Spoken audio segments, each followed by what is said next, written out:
નમસ્કાર વિદ્યાર્થી મિત્રો, શ્રી સારસ્વત વિદ્યાલયની અંદર આપ સૌનું હાર્દિક સ્વાગત છે. હું છું કુલદીપ ટંડેલ અને આપણે ભૌતિક વિજ્ઞાન સબ્જેક્ટનો અભ્યાસ કરી રહ્યા છીએ. તો એની અંદર આગળ વધીએ. સ્વાધ્યાયનો દાખલો નંબર 2.36. નીચેનાના જવાબ આપો. પૃથ્વીની સપાટીથી ઊંચાઈ સાથે ઘટતા વિદ્યુત ક્ષેત્રને અનુરૂપ વાતાવરણની ટોચ પરનું સ્થિતિમાન જમીનની સાપેક્ષે 400 કિલોવોલ્ટ છે. એટલે આ જમીન છે, પૃથ્વી છે, એની સાપેક્ષમાં વાતાવરણની જે ટોચ છે તેનું સ્થિતિમાન કેટલું છે? 400 કિલોવોલ્ટ. એટલે આને 0 લો તો એની સાપેક્ષમાં 400 કિલોવોલ્ટ. પૃથ્વીની સપાટીની નજીક ક્ષેત્ર 100 વોલ્ટ પ્રતિ મીટર છે. એટલે એ શું બતાવે કે 1 મીટરમાં 100 વોલ્ટનો વધારો થાય છે સપાટીની નજીક. તો પછી આપણા ઘરમાંથી બહાર ખુલ્લામાં પગ મૂકતા આપણે વિદ્યુત આંચકો કેમ અનુભવતા નથી? ઘરને સ્ટીલનું પાંજરું ધારો જેમાં અંદર કોઈ ક્ષેત્ર નથી. એટલે ઘર તમારું સ્ટીલનું પાંજરું છે. સ્ટીલ એટલે શું થયું? સુવાહક. એટલે આ શું થયું? વિદ્યુત શિલ્ડિંગ થયું આની અંદર. એટલે અંદર તો વિદ્યુત ક્ષેત્ર હંમેશા શું રહેશે? 0 જ રહેશે. તો તમે જ્યારે ઘરની બહાર નીકળો છો ત્યારે તમને વિદ્યુત આંચકો એટલે કરંટ કેમ લાગતો નથી એવો સવાલ પૂછેલો છે. તો અહીં કરંટ લાગવો કેમ જોઈએ? કરંટ લાગે એટલે શું? આપણામાંથી વિદ્યુત ભાર પસાર થાય. વિદ્યુત ભાર ક્યારે પસાર થાય? જ્યારે વિદ્યુત સ્થિતિમાનનો તફાવત હોય. તો જુઓ તમે, ધારો કે તમારી ઊંચાઈ 1.5 મીટર હોય, જમીન પર વિદ્યુત સ્થિતિમાન 0 છે, તો 1.5 મીટર સ્થિતિમાન કેટલું હશે? તો પ્રતિ મીટર 100. 1 મીટરમાં 100 તો 1.5 મીટરમાં કેટલું? 150. એટલે 150 વોલ્ટ સ્થિતિમાન અહીં આગળ હશે. તો અહીં 150 વોલ્ટ સ્થિતિમાન છે ને અહીં 0 છે, તો વધારે સ્થિતિમાનથી ઓછા સ્થિતિમાન તરફ વિદ્યુત ભાર પસાર થવા જોઈએ. એટલે તમારામાંથી વિદ્યુત ભાર પસાર થાય તો તમને આંચકો લાગે. આંચકો લાગે એટલે કરંટ લાગે. પરંતુ એવું થતું નથી. કેમ? તો તમારા પગ એટલે તમારું શરીર એ જમીનના સંપર્કમાં છે, તેથી શું થશે? દરેક બિંદુએ સ્થિતિમાન એ જમીન જેટલું થશે. એટલે દરેક બિંદુએ સ્થિતિમાન સરખું થશે. એટલે તમારા શરીરમાં સ્થિતિમાનનો તફાવત ન હોવાને કારણે તમારા શરીરમાંથી વિદ્યુત ભાર પસાર થતા નથી. એટલે એવું કહી શકાય કે વિદ્યુત પ્રવાહ પસાર થતો નથી. એટલે તમને આંચકો લાગતો નથી. બરાબર? સવાલ આગળનો જોઈએ. બી. એક માણસ એક દિવસ સાંજે તેના ઘરની બહાર 1 મીટર ઊંચાઈનું અવાહક ચોસલું ગોઠવે છે. એક અવાહક ચોસલું એણે ગોઠવ્યું ઘરની બહાર, કે જેની ટોચ પર મોટું 1 મીટર સ્ક્વેર ક્ષેત્રફળનું એલ્યુમિનિયમનું પતરું રાખેલ છે. એની ઉપર એક એલ્યુમિનિયમનું પતરું મૂકી દીધું, જે કેટલા મીટર સ્ક્વેરનું છે? 1 મીટર સ્ક્વેર ક્ષેત્રફળનું છે. બીજે દિવસે સવારે જો તે ધાતુના પતરાને સ્પર્શ કરે તો વિદ્યુત આંચકો લાગશે. તો જોઈએ શું થશે પ્રક્રિયા અહીં. તો જ્યારે રાત્રે પવન ફૂંકાશે અને વાતાવરણની અંદર જે આયનો રહેલા હશે એ ધીરે ધીરે આ એલ્યુમિનિયમના પતરાની પ્લેટ ઉપર આવશે. હવે જ્યારે સવારે તમે અહીં આવશો અને આ પતરાને ટચ કરશો તો શું થશે? આ જે વિદ્યુત ભારો છે તે તમારા શરીર મારફત એ પૃથ્વીની અંદર જશે. એટલે તમારામાંથી વિદ્યુત ભારો પસાર થશે, તેથી તમને કરંટ લાગશે, એટલે કે વિદ્યુત આંચકો લાગશે. બરાબર? શું થયું? રાત દરમિયાન પ્રક્રિયા એવી થઈ કે વાતાવરણમાં જે આયનો હોય છે એ એલ્યુમિનિયમના પતરા પર આવ્યા હશે અને અહીં અવાહક ચોસલા પર મૂકેલું હોવાથી, આ એલ્યુમિનિયમનું પતરું અવાહક ચોસલા પર મૂકેલું હોવાથી આ ચોસલામાંથી પસાર થઈને વિદ્યુત ભાર જમીનમાં નહીં જશે, પરંતુ તમારા શરીરમાંથી પસાર થઈને એ જમીનની અંદર જશે. તેથી તમને વિદ્યુત આંચકો લાગશે, એટલે તમને શોક લાગશે. ઘણી વખત એવું પણ થાય છે કે જૂની કારો જે છે જેની બોડી મેટલની હોય, એટલે ધાતુની બનેલી હતી, અત્યારે તો જે ફાઈબરની બોડી આવે છે કોઈ પણ ગાડીની, પણ જ્યારે જૂની ગાડીઓની વાત કરીએ તો તે ધાતુની બનેલી હતી. તો એ બોડીની અંદર પણ તમે ટ્રાવેલિંગ કરીને આવ્યા હોય એટલે વાતાવરણ સાથે ઘર્ષણ થયું હોય એટલે તમારી બોડી ઉપર કારની બોડી ઉપર વિદ્યુત ભારો આવી ગયા હોય અને તમે જો ટચ કરો એના ડોરને હાથથી તો તમને શોક લાગે એવો અનુભવ તમે કરી શકો જૂની કારની અંદર. બરાબર? આગળનો દાખલો જોઈએ. હવાની નાની વાહકતાને કારણે સમગ્ર પૃથ્વી પર વાતાવરણમાં સરેરાશ ડિસ્ચાર્જ પ્રવાહ 1800 એમ્પિયર જણાયો છે. એટલે વાતાવરણની અંદરથી પૃથ્વીમાં ડિસ્ચાર્જ એટલે શું? વિદ્યુત ભાર જવા. એટલે અહીંથી વિદ્યુત ભારો વાતાવરણમાં ધન વિદ્યુત ભારો જે રહેલા હોય એ પૃથ્વીમાં જાય છે એવું કીધું છે. સરેરાશ કેટલો? તો 1800 એમ્પિયર. બરાબર? તો પછી એટલે 1800 એમ્પિયર જેટલો કુલ પ્રવાહમાં, પ્રવાહ એટલે શું? આ એમ્પિયર કોનો એકમ છે? તો કુલમ પ્રતિ સેકન્ડ. 1 સેકન્ડમાં આટલા કુલમ વિદ્યુત ભારો એ પૃથ્વીમાં જતા રહે છે. તો પછી વાતાવરણ પોતે સમય જતાં સંપૂર્ણ ડિસ્ચાર્જ થઈને તટસ્થ કેમ બની નથી જતું? બીજા શબ્દોમાં વાતાવરણ વિદ્યુત ભરિત શાના માટે રહે છે? એટલે વાતાવરણમાંથી જો 1 સેકન્ડમાં 1800 કુલમ જેટલા વિદ્યુતભાર પૃથ્વીમાં જતા રહેતા હોય તો બધા વિદ્યુતભારો વાતાવરણના પૂરા કેમ નથી થઈ જતા? તો એનો જવાબ એ આવશે કે વાતાવરણમાં પણ એવી ઘણી બધી પ્રક્રિયાઓ બને છે. પણ એક ઉદાહરણ આપું તો વીજળીના ચમકારાની પ્રક્રિયા. જ્યારે વીજળી ચમકે છે ત્યારે શું થાય છે? તો વિદ્યુતભારો અહીંથી મુક્ત થાય છે મોટા પ્રમાણમાં. એટલે આવી બધી પ્રક્રિયાઓના કારણે વિદ્યુતભારો એ વાતાવરણની અંદર આવતા હોય છે. એટલે વાતાવરણના વિદ્યુતભારો જળવાઈ રહે છે, તે ઝીરો થતા નથી, ભલે વાતાવરણના વિદ્યુતભારો પૃથ્વીમાં જતા હોય તો પણ. અને શું થશે? જ્યારે વીજળીનો ચમકારો થશે તો આ પ્લસ વિદ્યુતભારો પૃથ્વીની અંદર ગયા, તે જ રીતે વીજળીના ચમકારા દરમિયાન માઇનસ વિદ્યુતભારો એ પૃથ્વીની અંદર જશે. તેથી પૃથ્વીની અંદર પણ વિદ્યુતભારો કુલ ઝીરો થઈ જશે. એટલે આ જે તંત્ર છે એ તટસ્થ રહેશે. એટલે વાતાવરણની અંદર આવી ઘણી બધી પ્રક્રિયાઓ થતી હોય છે. એ પ્રક્રિયાઓના કારણે વાતાવરણની અંદર વિદ્યુતભારો પ્રેરિત થતા હોય છે. બરાબર? એટલે વાતાવરણના વિદ્યુતભારો જમીનની અંદર જતા હોવા છતાં એ વાતાવરણ વિદ્યુતભાર રહિત થઈ જતું નથી. આગળનો સવાલ જોઈએ. ડી, વાતાવરણમાં વીજળી થવા દરમિયાન વિદ્યુત ઉર્જા ઉર્જાના કયા સ્વરૂપમાં વિખેરાય છે? તમે જોયું હશે જ્યારે વીજળી થાય ત્યારે શું દેખાય તમને? એક તો પ્રકાશ દેખાય એટલે વિદ્યુત ઉર્જા પ્રકાશમાં રૂપાંતર થઈ હશે. અવાજ સંભળાય એટલે બીજું ધ્વનિ ઉર્જામાં રૂપાંતર થઈ હશે. બરાબર? અને અહીં એ ઉષ્મા પણ ઉત્પન્ન થાય એટલે ધ્વનિ, પ્રકાશ અને ઉષ્મા રૂપે વિખેરાય. આટલી ઉર્જા રૂપે વિદ્યુત ઉર્જા વિખેરાઈ જાય વાતાવરણની અંદર. ઉદાહરણ નંબર 2.7 ગણીએ. કોઈ માણસના સૂકા વાળમાંથી પસાર કરેલો કાંસકો કાગળના ટુકડાઓને આકર્ષે છે. જ્યારે સૂકા વાળમાં કાંસકો ફેરવશું તો કાંસકા અને વાળ વચ્ચે ઘર્ષણ થશે અને ઘર્ષણના કારણે વાળમાં રહેલા અણુઓ એનું ધ્રુવીભવન થશે, એટલે કે એમાં વિદ્યુતભારો જુદા થશે અને તેના કારણે આ જે કાંસકો છે એ કાગળને આકર્ષે. બરાબર? એટલે કાંસકાના જે દાંતાઓ છે તે અને કાગળના ટુકડા વાળમાં ઘસીએ તો આ જે દાંતાઓ છે ત્યાં આગળ વિદ્યુતભારો પ્રેરિત થશે અને તેના કારણે તેની આસપાસ વિદ્યુત ક્ષેત્ર ઉત્પન્ન થશે.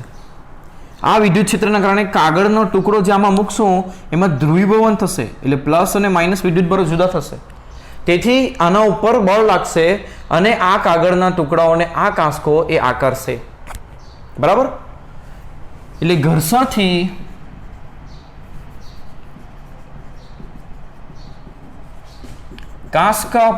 કાંસકો વિદ્યુતભારિત થશે અને તેના વિદ્યુત ક્ષેત્રમાં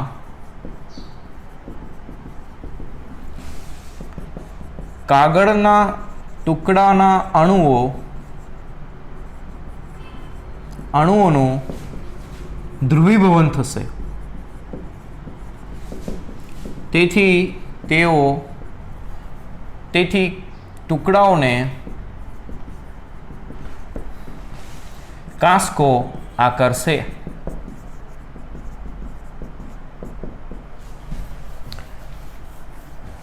જો વાળ ભીના હોય તો વરસાદી દિવસ હોય તો શું થાય? વરસાદી દિવસમાં વાળ ભીના હોવાથી ઘર્ષણ ઘટી જવાને કારણે, એટલે પાણી લાગ્યું હોય, વાળ ભીના હોય તેથી કાંસકો સળકી. ભીના વાળની અંદર ઘર્ષણ ઘટી જવાને કારણે વિદ્યુતભારો પ્રેરિત થતા નથી. એટલે ત્યારે આવું થશે નહીં. આગળનો સવાલ જોઈએ. સામાન્ય રબર અવાહક છે પરંતુ વિમાનના વિશિષ્ટ રબરના ટાયરો સહેજ સુવાહક બનાવવામાં આવે છે. આવું શા માટે? તો વિમાન જ્યારે લેન્ડિંગ કરશે કે જેના ઉપર ચાલશે રસ્તા ઉપર, તો ઘર્ષણના કારણે એના ઉપર વિદ્યુતભારો પ્રેરિત થશે. બરાબર? હવે આ અવાહક હોય તો ઘણા બધા વિદ્યુતભારો ઘર્ષણના કારણે અહીં આવશે, ઘણા બધા વિદ્યુતભારો પ્રેરિત થશે તો સ્પાર્ક થવાની શક્યતા રહે. એટલે કે સ્પાર્ક થઈને આગ પણ લાગી શકે. જો સુવાહક બનાવ્યા હોય તો તે જમીનની અંદર વહન પામી જાય પ્રેરિત થતા વિદ્યુતભારો આના પર પ્રેરિત થતા વિદ્યુત ભારો એ જમીનમાં વહન પામી જાય એટલા માટે એને સુવાહક બનાવવામાં આવે છે. ત્રીજું જોઈએ, દહનશીલ દ્રવ્યોને લઈ જતા વાહનોમાં જમીનને અડકતા હોય તેવા ધાતુના દોરડા રાખેલા હોય છે. શા માટે? તો આવા વાહનોને જ્યારે લઈ જવામાં આવે દહનશીલ એટલે જે જલ્દીથી સળગી જાય એવા દ્રવ્યોને લઈ જતા વાહનની અંદર શું થાય, તો એમાં પણ ઘર્ષણના કારણે જો વિદ્યુત ભારો ટાયર પર પ્રેરિત થઈ ગયા અને ટાયર અવાહક હોય તો તે વિદ્યુત ભારો જમીનમાં ન જાય તો ઘણા બધા વિદ્યુત ભારોના કારણે સ્પાર્ક થવાની શક્યતા રહે. એટલે આ જ કારણ, આ સેમ કારણ બી જવાબમાં છે. એ જ કારણને લીધે એની અંદર પણ એ જે રબર છે ટાયરનું, એટલે કે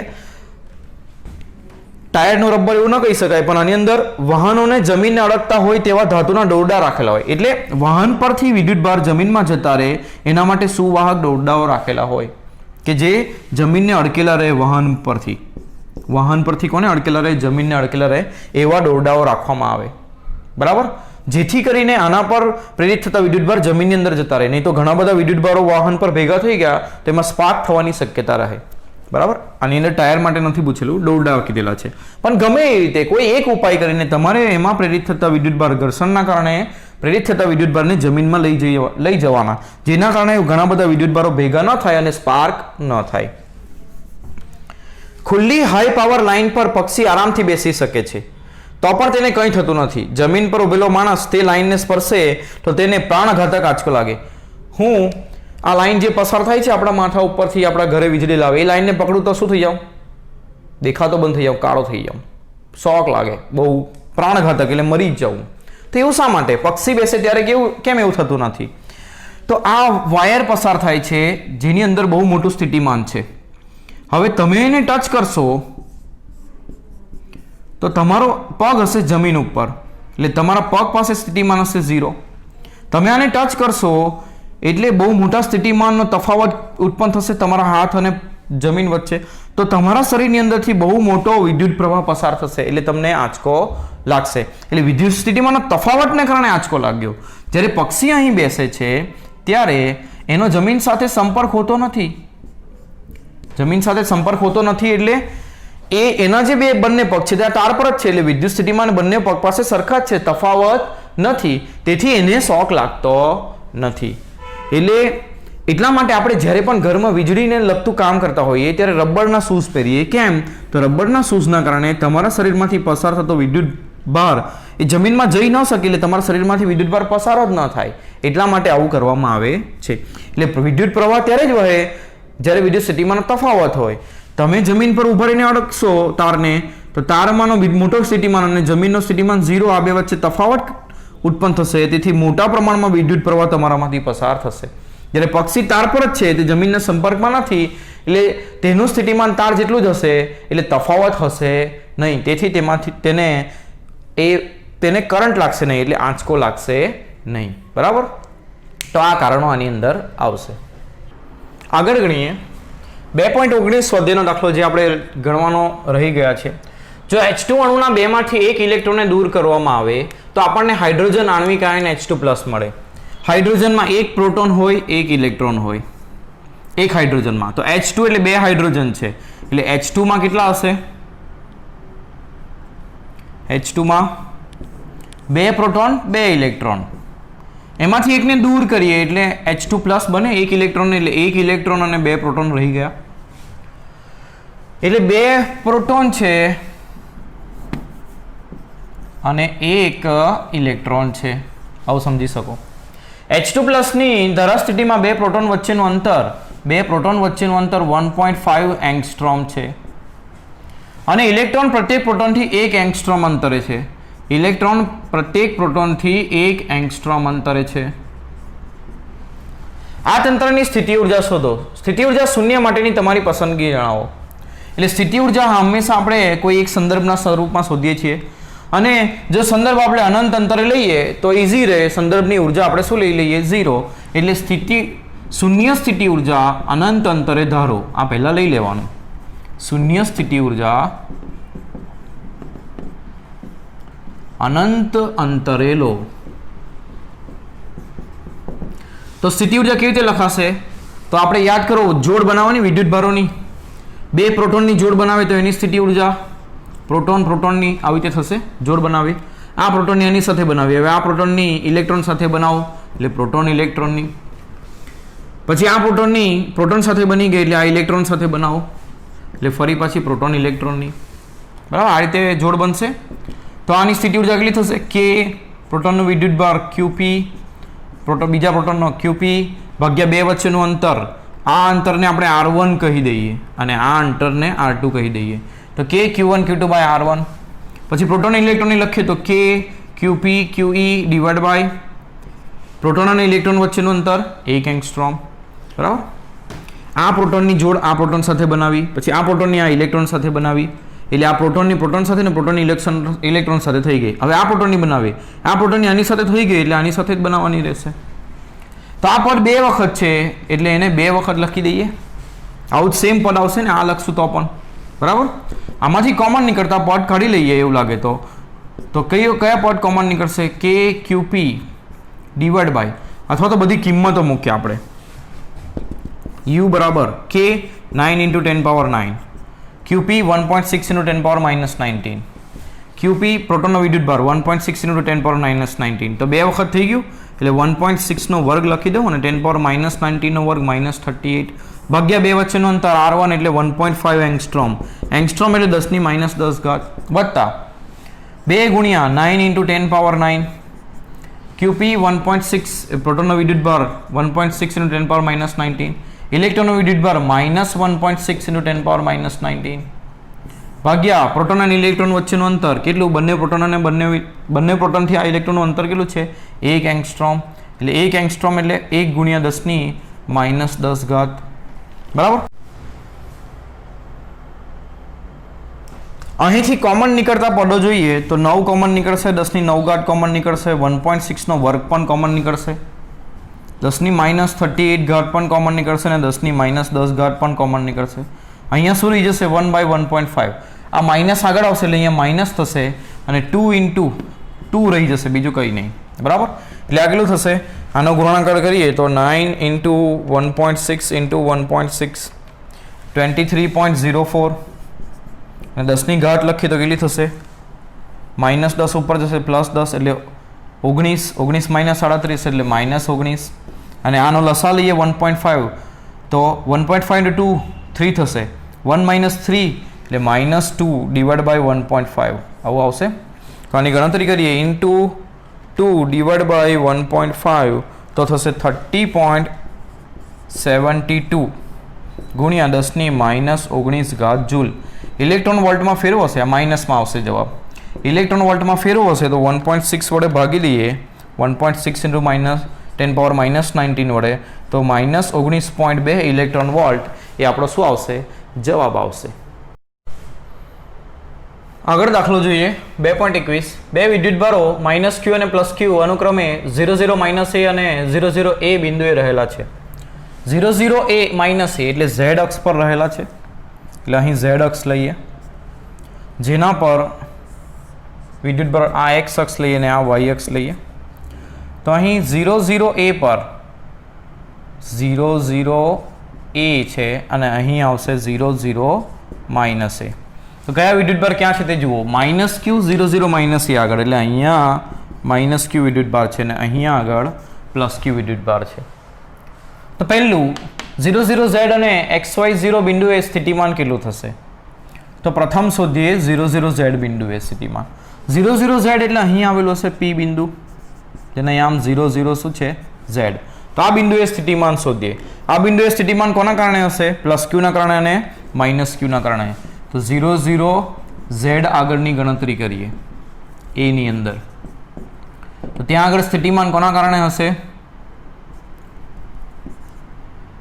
+Q વિદ્યુતભારના કારણે અને -Q વિદ્યુતભારના કારણે. સ્થિતિમાન કેટલું થશે? K વિદ્યુતભાર Q અને અહીંથી અહીંનું અંતર.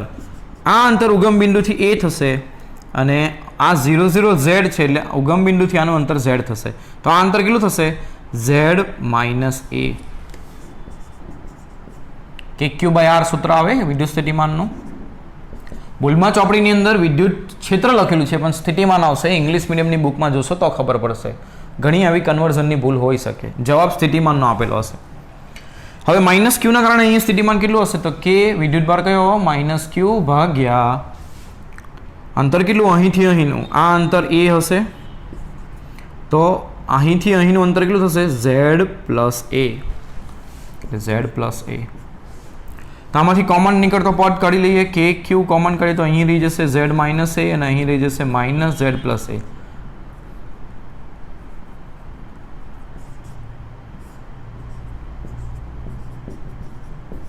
બરાબર માઇનસ ઝેડ પ્લસ આ માઇનસ આગળ આવ્યું ને ઝેડ પ્લસ એ રહી ગયું લસા લઈએ તો શું લસા શું થશે Z minus A into Z plus એ આ લસા થશે ઝેડ પ્લસ એ અહીં ગુણી દઈએ ઝેડ પ્લસ એ માઇનસ ઝેડ માઇનસ એ અહીં લઈ જઈએ પણ આગળ માઇનસ છે તો કાઉન્સ છોડશું તો ઝેડ માઇનસ એ અહીં લઈ જશે તો ઝેડ માઇનસ થઈ જશે ને એ પ્લસ થઈ જશે તો આ શું થશે Z Z cancel A plus A 2a થઈ જશે એટલે કે Q 2a divide by Z minus A into Z plus એટલે Z square minus A square એટલે આ સૂત્ર આવશે 1/4 પાઈ એપ્સિલોન 0 અને આ 2a ક્યુ ને શું લખાશે ડાયપોલ મોમેન્ટ p લખી શકાય બરાબર Z square minus A square કારણ શું તો ડાયપોલ મોમેન્ટ p બરાબર શું થાય 2a ક્યુ એટલે આ ખરેખર તો ડાયપોલ જ છે આમ જોવા જઈએ તો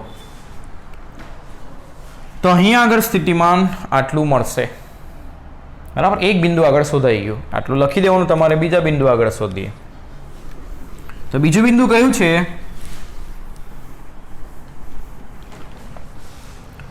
તો બીજું બિંદુ છે એની અંદર xy0 આગળ તો ચાલો હવે શું થશે તો કોઈ પણ બે બિંદુ વચ્ચેનું અંતર શોધવું હોય આ xy0 એ z યામ 0 છે એટલે xy સમતલમાં આવેલું છે એટલે xy સમતલમાં કશે આ બિંદુ છે xy0 આ આપણું xy સમતલ થશે આ સમતલની અંદર આ બિંદુ કશે આવેલું છે xy0 એટલે આકૃતિને આ બધા બિંદુઓ કાઢી નાખું બતાવવા માટે આ બિંદુને હવે દાખલો થઈ ગયો છે તો નહીં રાખીએ તો જલ્દી તમને ખબર પડશે આ xy સમતલ કહેવાય આ સમતલ xy સમતલ એમાં આ બિંદુ આવેલું છે xy0 તો અહીંયા આગળ સ્થિતિમાન આના કારણે હશે એટલે બંને વચ્ચેનું અંતર શોધવાનું થશે એટલે આ અંતર r1 થશે ને આ અંતર r2 બે બિંદુ વચ્ચેનું અંતર શોધવા માટે શું સૂત્ર આવે યામ આપેલા હોય તો તમે આ સૂત્ર વાપરી શકો x1 - x2 whole square y1 - y2 whole square plus z1 - z2 whole square તો કેટલું થશે તો પહેલા r1 અંતર એટલે અહીંથી અહીંનું અંતર આપણે r1 લીધું માઇનસ પ્લસ q થી આ બિંદુ સુધીનું અંતર શું લીધું આપણે r1 તેને માપીએ તો આના યામ શું છે 0 0 a અને માઇનસ q ના યામ શું છે 0 0 માઇનસ a તો આ બે બિંદુ વચ્ચેનું અંતર એટલે આને x1 y1 z1 લઈને અને x2 y2 z2 લઈએ તો x - 0 એટલે x સ્ક્વેર y - 0 એટલે y સ્ક્વેર 0 - a એટલે માઇનસ a નો વર્ગ એટલે a સ્ક્વેર જ થશે એટલે આ જવાબ આવ્યો તે જ રીતે r2 શોધીએ આ બિંદુથી આ બિંદુનું અંતર તો x - 0 x square y - 0 y square 0 minus a તો માઇનસ પ્લસ એ થશે તો પ્લસ એનો વર્ગ પણ a સ્ક્વેર થાય એટલે r1 r2 બંને કેવા આવ્યા સરખા તો આ બિંદુ આગળ સ્થિતિમાન આ બિંદુને q નામ આપી દે તો q બિંદુ આગળ સ્થિતિમાન પ્લસ q ના કારણે હશે અને માઇનસ q ના કારણે પ્લસ q ના કારણે સ્થિતિમાન kq બાય r1 અને માઇનસ q ના કારણે k minus q by r1 q by r2 r1 r2 સરખા છે એક પ્લસ છે ને આ એક માઇનસ છે r1 r2 બંનેની જગ્યા પર r મૂકી દો આવું થઈ ગયું એટલે જવાબ શું આવ્યો 0 એટલે સ્થિતિમાન શું હશે શૂન્ય હશે ક્યાં આગળ xy0 આગળ જો આમ જોવા જઈએ તો તમે ડાયપોલ વડે ઉદ્ભવતું સ્થિતિમાનનું સૂત્ર ડાયરેક્ટ વાપરી શકો પરંતુ એ ત્યારે જ વાપરવાનું આવે જ્યારે બિંદુ એ એની સરખામણીમાં ખૂબ દૂર આવેલું હોય અહીં પહેલામાં આવું કીધું નથી એટલા માટે આ રીતે આપણે ગણીએ છીએ પ્લસ ક્યુના કારણે અને માઇનસ ક્યુના કારણે આગળનો સવાલ જોઈએ સ્થિતિમાન ઉગમ બિંદુથી કોઈ બિંદુના અંતરે r પર r by a greater than 1 હોય ત્યારે કેવી રીતે આધારિત છે તે દર્શાવતું સૂત્ર જણાવો r by a greater than 1 હોય એટલે એનો મતલબ શું થાય r એને અહીંયા ગુણી દો તો r એ a કરતાં બહુ મોટું હોય આ હોય ત્યારે ડાયપોલ વડે ઉદ્ભવતું સ્થિતિમાનનું સૂત્ર આપણે આવું વાપરીએ છીએ kp cos θ ભાગ્યા r સ્ક્વેર અથવા તો k ની જગ્યા પર તમે લખી શકો 1/4 pi epsilon 0 p cos θ by r square આ સૂત્ર વડે દર્શાવાય છે એટલે આ ત્યારે જ વાપરવાનું જ્યારે આર એ કરતાં બહુ મોટું હોય. પહેલામાં હું કીધું નહોતું એટલે કેવી રીતે ગણ્યું? પ્લસ ક્યુના કારણે સ્થિતિમાન અને માઇનસ ક્યુના કારણે સ્થિતિમાન, આ કોન્સેપ્ટ લગાવીને. ત્રીજી ગણતરી કરીએ તો ત્રીજી ગણતરીની અંદર શું કીધું છે? સી ની અંદર એક નાના પરીક્ષણ વિદ્યુત ભારને એટલે કોઈ સ્મોલ ક્યુ વિદ્યુત ભારને એક્સ અક્ષ પર 500 થી -700 સુધી લઈ આવવાનું છે. તો કેટલું કાર્ય થશે? બરાબર. હવે તમે જુઓ તો આપણી જે ડાયપોલ છે એ ઝેડ અક્ષ પર આવેલી છે અને આ જે બિંદુઓ છે તે એક્સ અક્ષ પર છે. 500 અને -700. તો ડાયપોલ મોમેન્ટની દિશા માઇનસ થી પ્લસ એટલે આ દિશામાં, અને આ બિંદુનું સ્થાન સદિશ દોરીએ તો આ દિશામાં થાય. તો ડાયપોલ મોમેન્ટ P અને R વચ્ચેનો ખૂણો 90 થાય. આ બિંદુનું સ્થાન આ દિશામાં થાય તો ડાયપોલ મોમેન્ટ P અને R વચ્ચેનો ખૂણો 90 થાય. એટલે અહીં આગળ થીટા P અને R વચ્ચેનો ખૂણો, P અને સ્થાન સદિશ R વચ્ચેનો ખૂણો બંને બિંદુ માટે 90 ડિગ્રી છે. તો બંને આગળ સ્થિતિમાન શૂન્ય થશે. કેમ શૂન્ય થશે? તો સ્થિતિમાનનું સૂત્ર KP cos θ by R square. તો થીટા બરાબર 90 મૂકો, cos 90 0, એટલે આ બંનેનું સ્થિતિમાન શું આવે? 0. તો બંનેનું સ્થિતિમાન 0 હોય તો આ બિંદુથી આ બિંદુ સુધી, એટલે આ બિંદુને કોઈ નામ આપી તો A થી B, તો A થી B લઈ જવા કરવું પડતું કાર્ય શું થશે? વિદ્યુત ભાર Q અને બે વચ્ચેનો વિદ્યુત સ્થિતિમાનનો તફાવત, બે બિંદુ વચ્ચેનો. અંતિમ બિંદુ B માઇનસ પ્રારંભિક બિંદુ A. પરંતુ બંને આગળ સ્થિતિમાન તો શું છે? 0. એટલે 0 - 0 0 જ થશે, એટલે કાર્ય શું થશે? 0. એટલે વિદ્યુત ભારને લઈ જતા થતું કાર્ય શું આવશે? શૂન્ય આવશે. જો પરીક્ષણ વિદ્યુત ભારનો માર્ગ તે જ બિંદુઓ વચ્ચે એક્સ અક્ષ પર ન હોય તો? હવે આપણને ખબર છે કે વિદ્યુત ક્ષેત્ર એ સંરક્ષિત ક્ષેત્ર છે, તેથી કાર્ય માર્ગ પર આધારિત હોતું નથી. એટલે કાર્ય માર્ગ પર આધારિત ન હોવાથી જવાબમાં ફેર ન પડે. બરાબર. એટલે બધા કન્સેપ્ટ આની અંદર ક્લિયર થાય એવો દાખલો આપેલો હતો. આગળનો સવાલ જોઈએ. 2.22 આકૃતિમાં વિદ્યુત ચતુર્ધ્રુવી તરીકે ઓળખાતી વિદ્યુત ભારોની ગોઠવણ દર્શાવે છે. ચતુર્ધ્રુવીની અક્ષ પરના બિંદુ માટે R/A greater than 1 માટે સ્થિતિમાન R પર કેવી રીતે આધારિત છે તે દર્શાવતું સૂત્ર મેળવો. અને વિદ્યુત ડાયપોલ અને મોનોપોલ માટેના આવા સૂત્રથી તમારું પરિણામ કેવી રીતે જુદું પડે છે તે જણાવો. તો P બિંદુ આગળ સ્થિતિમાન R અંતરે આપણે શોધવાનું છે. તો કેટલા વિદ્યુત ભાર છે? ચતુર્ધ્રુવીની અંદર 4 વિદ્યુત ભાર છે. તો 4 ના કારણે વિદ્યુત સ્થિતિમાન હશે. આને 1 કહીએ, આને 2 કહીએ, આને 3 અને આને 4. તો P આગળ સ્થિતિમાન કોના કારણે હશે? 1 ના કારણે, 2 ના કારણે, 3 ના કારણે અને 4 ના કારણે. 1 ના કારણે સ્થિતિમાન કેટલું થશે? K, એનો વિદ્યુત ભાર Q, અને અહીંથી અહીંનું અંતર કેટલું થશે? R - A. 2 ના કારણે એટલે આના કારણે -Q ના કારણે સ્થિતિમાન કેટલું થશે? K - Q ભાગ્યા અહીંથી અહીંનું અંતર એટલે R, પ્લસ 3 ના કારણે એટલે આ -Q ના કારણે K - Q ભાગ્યા અહીંથી અહીંનું અંતર કેટલું? R. ચોથું આ Q, K + Q ભાગ્યા અહીંથી અહીંનું અંતર R + A. તો આમાંથી કોમન શું નીકળશે? તો KQ કોમન નીકળશે. અહીં શું રહી ગયું? 1/R - A. અહીં શું રહી જશે? -1/R - 1/R, એટલે -2/R લખી દઈએ, અને આ +1/R + A. જુઓ આ સરખા છે, એટલે બે વખત -1/R રહી ગયું, -1/R એટલે -2/R લખી દીધું છે. હવે આની અંદર લસા લઈએ તો શું થશે? લસા KQ ભાગ્યા R × R + A × R - A આ લસા થશે. અહીંયા કયું પદ નથી? R નથી, R + A નથી. અહીંયા કયું પદ નથી? R + A અને R - A બંને નથી. અહીંયા કયું પદ નથી? તો R નથી અને R - A નથી. KQ R × R square A + B × A - B શું થશે? A² - B².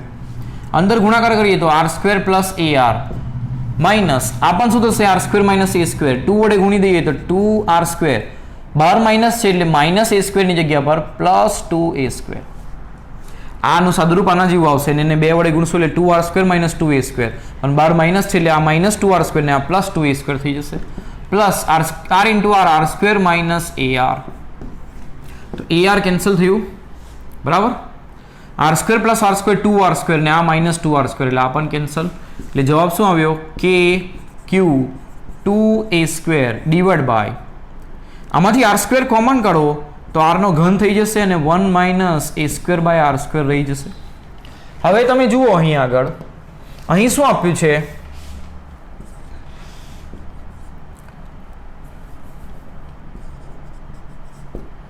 r by a greater than 1 આપ્યું છે એના પરથી શું થાય એને અહીં લઈ જાઓ r ને અહીં લાવો બરાબર ઊંધું લખીએ તો આવી રીતે લખાય 1 ને આ બાજુ લઈ જઈએ તો 1 is very much less than r by a અથવા તો a ને તમે અહીં લાવો r ને અહીં લાવો તો 1 બાય 1 1 ને અહીં લઈ ગયા a ને અહીં લઈ જાઓ a અને r ને નીચે લાવો r આ શું બતાવે કે a બાય r આ બાજુ લખ્યું છે એટલે આ લેસ દેન 1 આના કરતાં બહુ મોટો છે એનો મતલબ આ એ 1 કરતાં બહુ નાનું છે આ હોવાથી a બાય r એ 1 કરતાં બહુ નાનું હોવાથી a square by r square ને અવગણો જો આને અવગણીએ તો શું થશે અને અવગણીએ તો શું થશે એ સમજીએ આટલું તમારે લખી દેવાનું ભૂસી નાખું છું તો સ્થિતિમાન p આગળ કેટલું થશે k q 2a square divide by r નો ઘન આને અવગણો તો 1 રહી જાય 1 માઇનસ 0 એટલે 1 તો આ જવાબ આવશે 1 by 4 pi epsilon 0 q 2a square divide by r cube આ જવાબ શું બતાવે એ સમજો તમે કે આ સ્થિતિમાન r ક્યુબના સમપ્રમાણમાં r ક્યુબના વ્યસ્ત પ્રમાણમાં છે એટલે ચતુર્ધ્રુવી માટે